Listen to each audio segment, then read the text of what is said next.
3 weeks away, doesn't it make sense to you that any campaign story worthwhile belongs on page 1, column 8?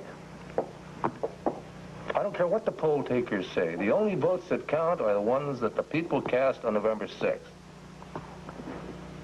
Yes, yeah, well, I'm glad we share the same viewpoint. I'll get back to you with what the lead should be. All right. Thank heavens for Briggs. If it weren't for him, you'd be fighting with me all day. Not fighting. What are you doing here? What am I doing here? Last time I looked at the masthead of the banner, I was still a publisher. Well, I know that, but I figured you'd be at home preparing for the return of the prodigal. What's to prepare? Well, I assumed that you'd have a big festive dinner. Oh, my dear, I leave that to Cook. She does that so much better than I do. Oh. But then there is the guest list. Should I invite Becky and Asa? Sweetheart, have you forgotten the incident with Becky's costume? Of course, I haven't forgotten it. I know that. But Tina was very jealous of Becky. Besides, it was 3 years ago. I'm sure that Becky's willing to forgive and forget. Might be a good idea to speak to her ahead of time. All right, I'll pop over there at lunchtime. That is, unless you have some crisis to dump in your publisher's lap. Nothing I can't handle. Oh, while you're over there, will you look in on Rafe and give him my best? Yeah. Oh, poor Rafe. The way he looked at the cemetery yesterday, my heart went out to him. How is Rafe? Up and around, but still pretty rocky. Came down for some of this before breakfast. Oh, dear. Where is he now? He's upstairs, I think, in his room. I think I convinced him to shave and take a shower. You want me to tell him you're here? No, actually, I came to see you. Becky, guess who's coming back to town today? No, don't guess. You'd never guess. Tina Clayton. Tina? You're kidding me, out of the clear? Out of the clear blue sky, she called me. Said she wanted to talk to me. Was sorry that you hadn't kept in touch. And anyway, I'd like to give a little dinner for her this evening, and I wanted to include you and Asa, but of course I know what she did to you just before she left town. Well, oh, that's okay. I wouldn't hold that against her. It was a long time ago. You wouldn't feel awkward about coming in? No, not at all. I'll have to ask Asa, though. My God, Tina, how long has it been? 3 years. So, how do you feel about that? Oh. I mean, after what her father did to you. Well, you can hardly blame her for what he did, can you? Yeah, but she was pretty loyal to him and pretty hostile to you.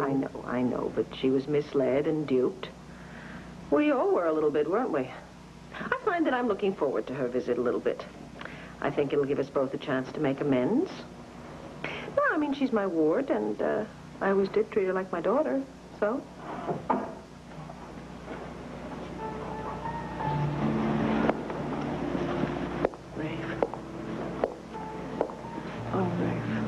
Is there anything I can do or say?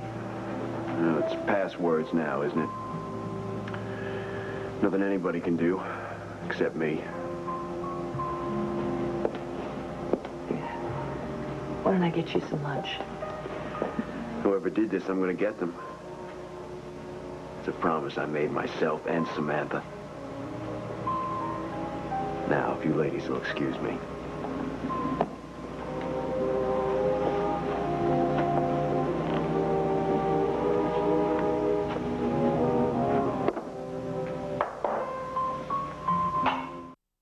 Bye.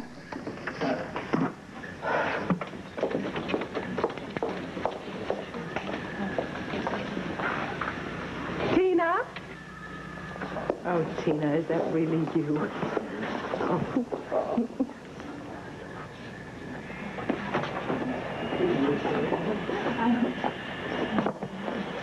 I called earlier. They put me on standby on your flight to see you. Tina, how long's it been? 3 years? About that. Well, you've sure grown up in 3 years. Is that good?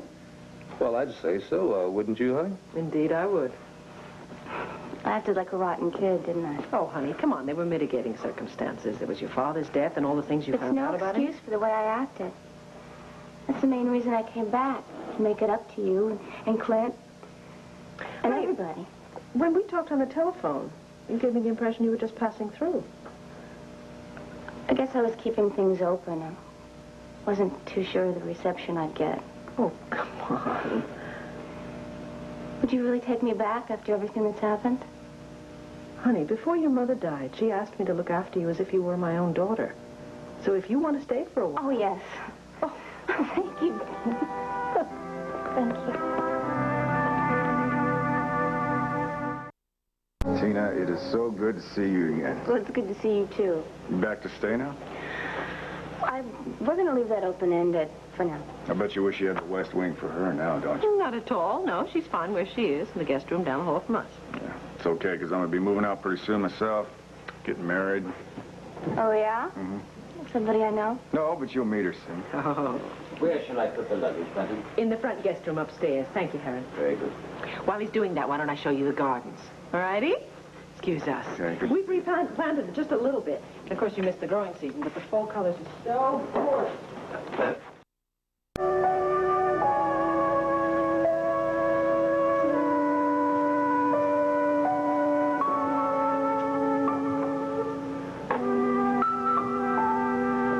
Tina, isn't it lovely? Oh, is this okay? Yes, it's terrific. It's hard to be overdressed in this house. Oh, well, it's a little overwhelming, maybe. No, it's fabulous. Good. If I tell you something, promise not to get mad at me. Promise not to get mad at you. Well, remember when I stayed with you in the carriage house and I found out that you really owned this place? You thought I was out of my mind not to live here. Right. Well, I tell you, at the time, the carriage house was just perfect for us, and Joe preferred it that way. You see, my father built this house. He and Uncle Joe didn't exactly get along, did they? Well, it wasn't that they didn't get along. It's just that Joe preferred it that way. It was... Involvement, and it's crime commission business. Yeah. All right. There is no evidence. The block is coming from federal authorities. I would hate to think the mob has influence that far up. What's the alternate? Well, the alternative is that the federal authorities already have her under investigation. They don't want any interference. Or they are using her to get to somebody else I don't know. Point is, I know very little. Go, I can't stand this waiting around. I say we contact the hotel man. Just here to ask you why.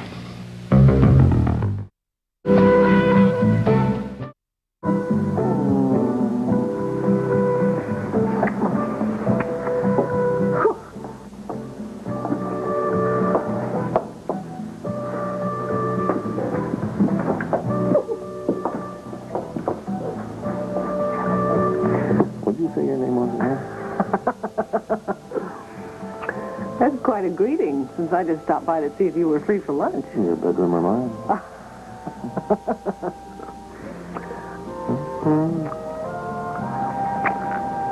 I can't help it.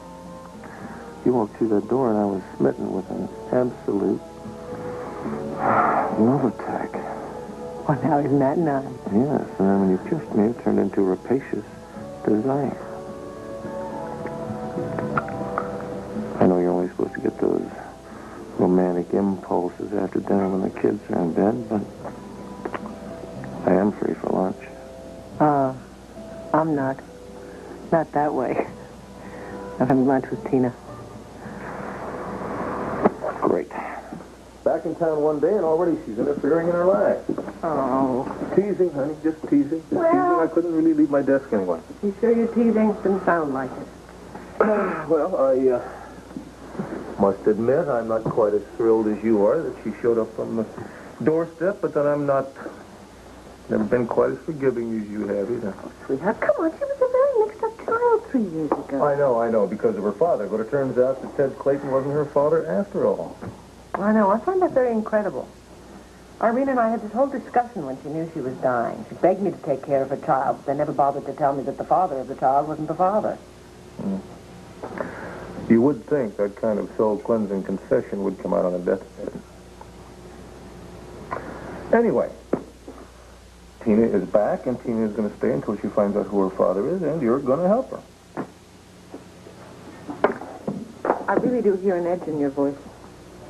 Honey, I have to tell you, I am happy that she's back and that she seems to have straightened herself out emotionally. Well, I certainly hope so. But I'll tell you what. If you're happy, I'm happy.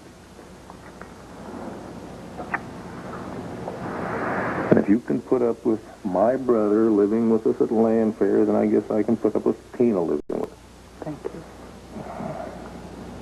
I sure hope she builds some kind of social life for herself so she doesn't camp out in the library every evening after dinner. Actually, that's a very good idea. What? I'll plan a little dinner party, and then she can meet some people her own age. Kathy and O'Danny and Joy O'Neill, etc. That is a good idea. Mm-hmm. I don't think I thought of it, though. Well, I'm going to bring it up to her this afternoon. I am sorry you cannot join us for lunch, even if you're not. And I have to go now. Mm-hmm. And you have to go back to work. So how about after lunch? Why don't we sneak away then? How about after dinner tonight when all 3 kids are in bed?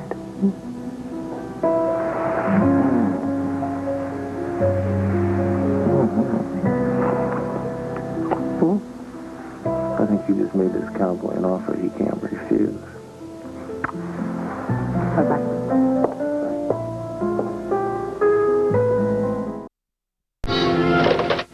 Yes, Ellen?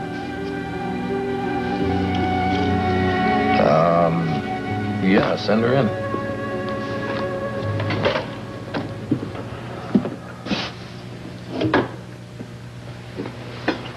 Hi, Clint. Hello, Tina. If you're looking for Viki, I'm meeting her in her office. I just dropped by to say hello to you for a minute if you got one. Oh, well, sure. Have a seat.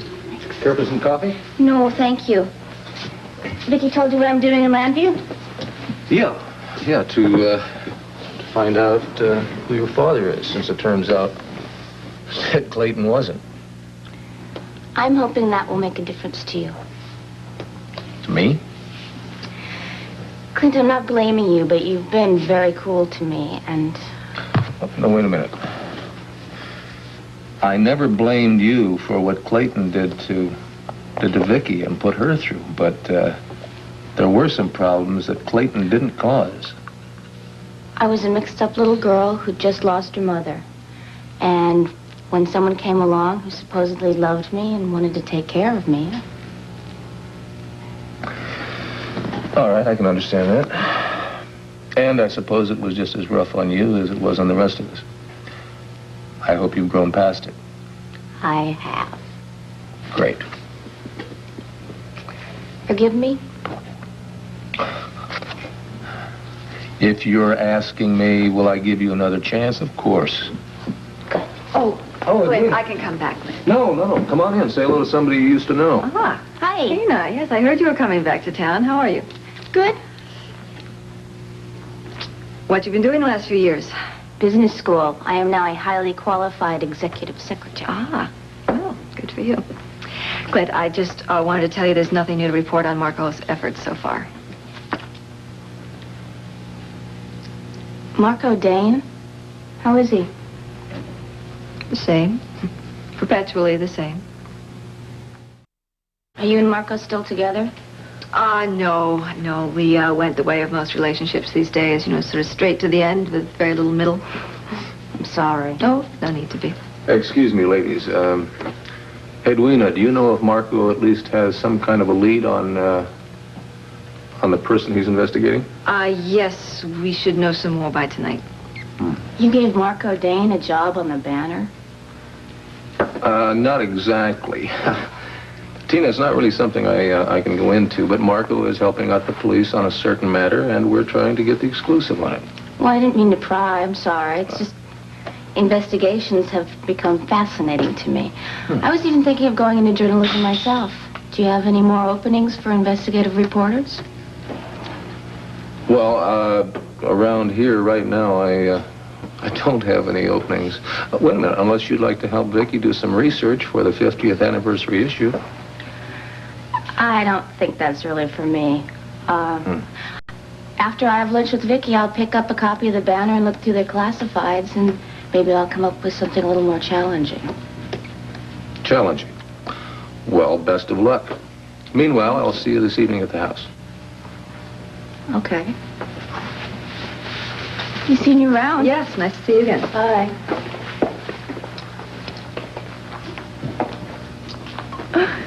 Did she really think you were just going to hand her a job as an investigative reporter? Sort of sounded like that, didn't it? Is she living at Llanview? Yes, Viki invited her. She's very happy that Tina's back. You don't sound very enthusiastic about it. Well, let's just say I'd like to have a little more proof that Tina is no longer a destructive little girl. Self-destructive, too, as I recall. Yeah. Well, back to Marco. Yes, well, Jinx Rollins does work at the Crown Hotel in San Carlos, and they hope to catch up with her sometime this evening. They? Yeah, Rafe has taken a leave of absence and went down with Marco to join the hunt. Olivia Newton-John, the biggest movie musical in history. There's never been a school like Rydell High, and there's never been a movie like Grease. Tonight at 8, 7, Central and Mountain. Tomorrow, someone is knocking off criminals as soon as they're freed from jail. And Mac and Andy take deadly risks to find him on Hawaiian Heat. Then Houston and CJ infiltrate a religious cult to rescue a millionaires and end up as prisoners on Matt Houston. Has Jimmy Lee's greed cost him Lorena's love? Stay tuned for General Hospital following an ABC News brief next.